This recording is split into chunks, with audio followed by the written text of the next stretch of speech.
Vítam všetkých pri ďalšom videu zo série Po stopách zaniknutých tratí. V tomto videu sa pozrieme na ďalší zaujímavý zaniknutý úsek, a to je úsek Košice-Kisák na trati Košicko-Bohumínskej železnice.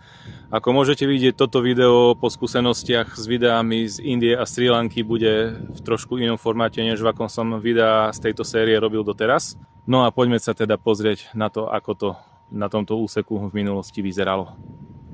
Vítajte v stanici Košice, v jednom z koncových bodov Košicko-Bohumínskej železnice. Alebo lepšie povedané bod, v ktorom táto trať začínala. Cestujúceho vítala reprezentatívna staničná budova vybudovaná v rokoch 1859 až 1860 Tiskou železnicou. Košicko-Bohumínska železnica si v priestoroch stanice vybudovala aj svoje technické zázemie. Nedajte sa ale zmiasť, pôvodná staničná budova stanice Košice stála na miestach, kde je dnes nástupište 1, 2 a tá súčasná bola vlastne postavená pred ňou. Pôvodné koľajisko Košicko-Bohumínskej železnice môžeme teda s veľkou pravdepodobnosťou umiestniť do lokality 3. nástupišťa v dnešnej stanici Košice. Úsek Košice-Kisák, ktorému sa venujeme v tomto videu, bol aj s odbočkou do Prešova otvorený 1. septembra 1870. Aj keď na tomto úseku vlaky jazdia i dnes, súčasná trať už miestami vedie po preložke, pričom my sa budeme venovať práve jej pôvodnému trasovaniu. Prvé odchýlky sú viditeľné už nedaleko zastávky Ťahanovce, kde pôvodné teleso vedie blízko tunelov súbežne s traťou. Tesne pred tunelmi, čiže pôvodným a súčasným, sa stopy starej trate strácajú. Prechádzame sa teda v pôvodnej stope telesa Košicko-Bohumínskej železnice. Ako ste mohli pred chvíľou vidieť, tak na tejto strane vedie súčasná dvojkoľajná trať. No a z toho pôvodného telesa, napriek tomu, že sú mnohé fragmenty pôvodného traťového telesa stále viditeľné, dokonca miestami aj z vlaku, dostať sa tu je pomerne náročné, no a taktiež je náročné trošku sa tu aj prechádzať, lebo je to tu všade zarastené. Súčasný dvojkoľajný ťahanovský tunel určite všetci poznáte a mnohí určite viete, že v jeho tesnej blízkosti sa nachádza aj pôvodný jednokoľajný tunel z roku 1870. Po postavení dvojkoľajného tunela ostal jednokoľajný tunel mimo prevádzky, avšak v majetku ČSD stále zostal. ČSD tento tunel neskôr prenajímali podniku Zelovoc, ktorý ho využíval ako sklad ovocia a zeleniny. Ešte ako dieťa si pamätám, že oba portály tohto tunela boli zabednené obrovskými železnými bránami. Tieto železné brány boli časom odstránené a tunel bol istý čas aj priechodzí. Avšak v súčasnosti je na jeho kostolianskom portáli menšia prekážka, na ktorú sa za chvíľu pozrieme. Tunel si koncom druhej svetovej vojny prešiel krušnými časmi. Ustupujúce nemecké vojská ho v januári 1945 vyhodili do vzduchu a do času opravenia tunela musela byť vybudovaná preložka okolo masívu. Na demolácii si Nemci dali záležať do takej miery, že výbuch narušil stabilitu celého svahu, vplyvom čoho došlo k zosuvu materiálu do tunelovej rúry. No ako som spomínal, na kostolianskom portáli starého tunela je istá prekážka, za mnou ju môžete vidieť. V minulosti bolo za normálnych okolností možné vidieť v tesnej blízkosti súčasného dvojkoľajného tunela portál toho jednokoľajného. Avšak nejaký chytrák to dal pred pár rokmi zasypať a tento stav už takto pár rokov trvá.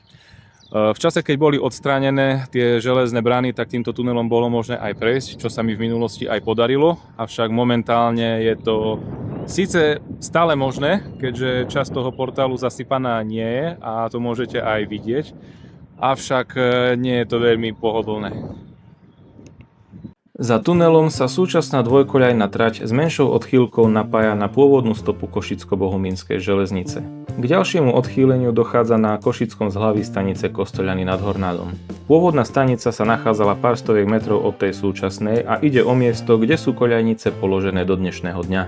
Po postavení novej železničnej stanice bola tá pôvodná premenená na vlečku, ktorá sa využívala na obsluhu miestnej chemickej továrne a neskôr aj na nakladku dolomitu z nedalekého kameňolomu. Zaujímavosťou je, že už za prvej Československej republiky bolo možné v tejto stanici nájsť automat so sladkosťami, keďže išlo o významný východzí bod pre turistiku v okolitej prírode. Zaujímavosťou, ktorú mi starosta Kostolian ukázal, je zástava spolku miestnych železničiarov z roku 1949. Na záberoch je jej stav po zreštaurovaní. Posuňme sa ale ďalej smerom na Kisak. Na Kisackom zhlaví stanice trať križovala cestu priecestím. Ďalej pokračovala hlbokým zárezom, v ktorom je dnes hlavná cesta do obce Sokoľ. V tesnej blízkosti koryta Hornádu bolo ďalšie železničné priecestie a pár metrov od železničného priecestia sa nachádzal železničný most ponad rieku Hornád. V týchto miestach železničná trať prekonávala rieku Hornád, no a na území Malej Viesky sa už napájala na hlavné teleso. Most na Maľku bol zo začiatku rovnako ako most na Spalnaže medzi Kostolianmi a Ťahanovcami postavený z dreva, avšak už v roku 1882 bol vymenený za železný. Po prekonaní Hornádu vlak pokračoval ďalej po nasype, ktorý sa nejasne črta za mnou, avšak z vlaku ho veľmi dobre vidno. No a zhruba na začiatku oblúku pri Malej Vieske sa tento pôvodný nasyp napája na súčasné traťové teleso. Tak nakoniec sa nám s pánom starostom podarilo nájsť ešte jeden pilier z toho pôvodného mostu cez Hornád. Ani sme v tomto prípade nečakali, že niečo také nájdeme. Ako som už spomínal, z lokality na Maľku pozostatky trate pokračujú ďalej, až sa za Malou Vieskou napájajú na súčasné teleso, ktoré vedie v zhodnej trase so súčasnou traťou až po most ponad Hornád medzi Trebejovom a Kisakom. Na tomto mieste trať v minulosti obchádzala kopec v tesnej blízkosti koryta rieky Hornád. Mostná konštrukcia bola pochopiteľne vymenená za novú, pričom jej vývoj som sa snažil načrtnúť za použitia historických fotiek. Zároveň je tu dodnes možné natrafiť na koľajnice, keďže bol tento úsek využitý ako vlečka do miestnej meniarne.